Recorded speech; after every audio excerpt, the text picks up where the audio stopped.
Bien de rectifier cela, hein. Ce sont les tout pourris qui font justement la fête du coq. C'est pas les beaux, parce qu'il ne faut pas que Lazare Koliang s'énerve. On vient de cravater ici. On sait quand même qu'il est le communicateur. Voilà. Et tout pourri. Ancien journaliste à mutation à l'époque. Tout à fait. Eve Mokori, bonjour, bienvenue à vous. Merci Steve. Comment allez-vous? Oh, ça va, Dieu est grand. Dieu est grand. Il est très très grand alors. Vraiment, très grand. Pour voir la lumière du jour également. Eh bien, dans votre chronique, vous également, vous revenez sur la sortie menaçante du président Maurice Kamto, président du MRC.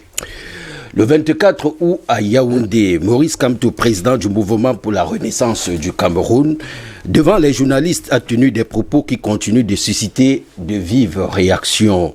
Le leader du MRC, dans une sorte de mise en garde au régime illégal, c'est son expression, de Yaoundé, a déclaré que toute tentative d'organisation de nouvelles élections au Cameroun dans les conditions actuelles conduira au lancement d'une campagne pour les manifestations massives en vue d'exiger le départ du président Paul Biya.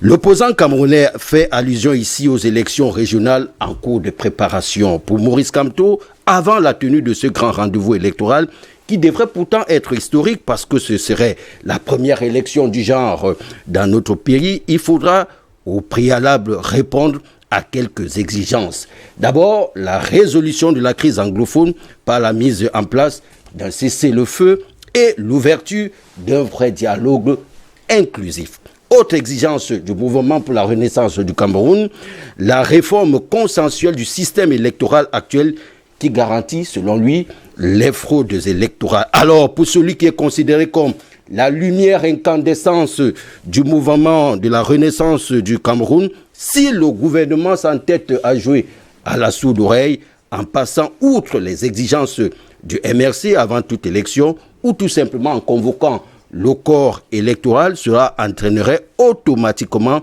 le lancement d'une gigantesque campagne nationale d'appel au départ pur et simple de M. Paul Biya du pouvoir. Ceci sans la moindre communication préalable à cet égard. Mais avant ce que le leader du MRC a appelé phase critique de son combat, il prépare déjà les esprits en demandant aux Camerounais de faire preuve de détermination et de courage. Bref, pas besoin d'être Pythagore pour comprendre que Maurice Kamto s'inspire du scénario malien récemment fait pour chasser le régime de Yaoundé. Une sorte d'insurrection, si on peut le dire comme ça. Alors, soyons clairs, lucides et surtout réalistes.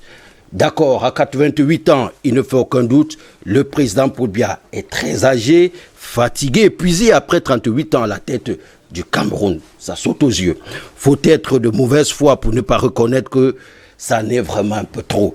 Les Camerounais expriment déjà de manière visible leur lassitude et l'autorité est de plus en plus bafouée. On le voit encore, on le relevait dans la revue de presse tout à l'heure avec les prises de bec entre le préfet du Noun et le maire du Noun. Autant de faits.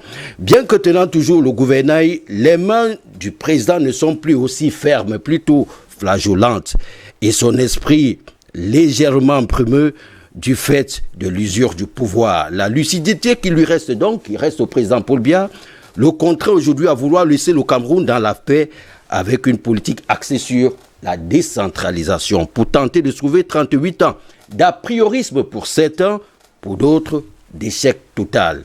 C'est donc cet homme qui a lamentablement échoué, selon Maurice Kamto, que Maurice Kamto veut chasser avec l'aide de la rue.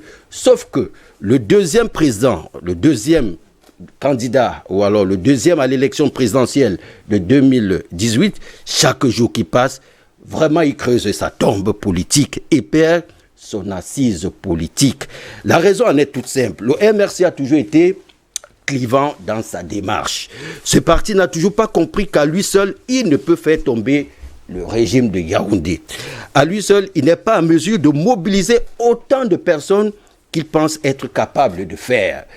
Chasser quelqu'un du pouvoir relève d'une dynamique collective, harmonisée, unitaire et d'une stratégie savamment réfléchie, ceci avec une volonté inébranlable des différents acteurs.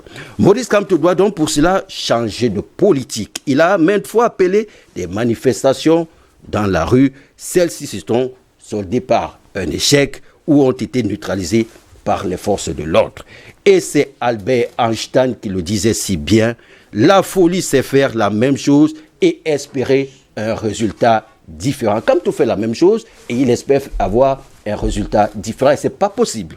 Certes, les sorties de Maurice Kamto apportent un peu de virilité, n'est-ce pas, à l'arène politique nationale, mais le leader du MRC gagnerait à revoir vraiment sa stratégie. Soit il prend la parole pour condamner et critiquer l'action du gouvernement en préservant ses munitions pour éventuellement l'après-Bia, soit il peaufine une autre stratégie pour mettre à mal le régime de Yaoundé. Et alors là, il a des conseillers pour le faire.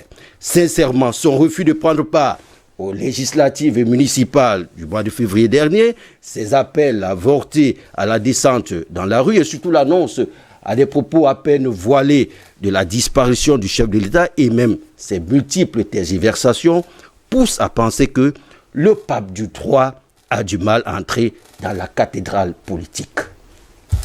Le pape du droit est peut-être également un problème de droit. A des problèmes de droit également. Il ne faut pas également l'oublier. Peut-être. Hervé Moukouri, je vais vous poser une seule question. Ouais. La voici. C'est quoi une élection régionale? Moi, c'est la grande interrogation. Non, en fait, l'élection régionale, ça a été savamment pensé par le pouvoir en place pour favoriser, alors pour, n'est-ce pas, mettre davantage sur pied la décentralisation, comme Yaoundé le dit. Oui. Et ça devrait être, en principe, là, le nœud même n'est-ce pas, de la nouvelle politique, qu'entend implémenter, pour parler comme les hommes politiques, décentraliser le chef de l'État, c'est-à-dire la décentralisation. Et ceci devrait apporter une plus-value.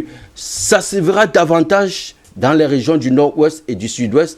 Et comme vous voyez bien, la stratégie est simple. Yaoundé essaie déjà de faire en sorte que les chefs traditionnels regagnent le base dans le nord-ouest et le sud-ouest. Et Maurice Kamto s'entend un tout petit peu le Russie, voilà ce qui justifie d'ailleurs cette sortie. Mais le régime de Yaoundé sait d'avance que organiser des élections avec des chefs traditionnels du côté de Yaoundé, c'est pas possible, des élections régionales, parce qu'avec des chefs traditionnels... Et qui sont concernés justement sont les chefs... qui sont, du côté du nord-ouest et du sud-ouest, c'est eux qui sont vraiment... Les chefs traditionnels sont concernés. Ils sont concernés ils forment là-bas une assemblée. Moi, je poserais justement une autre question. Est-ce que les partis politiques sont concernés par l'élection régionale?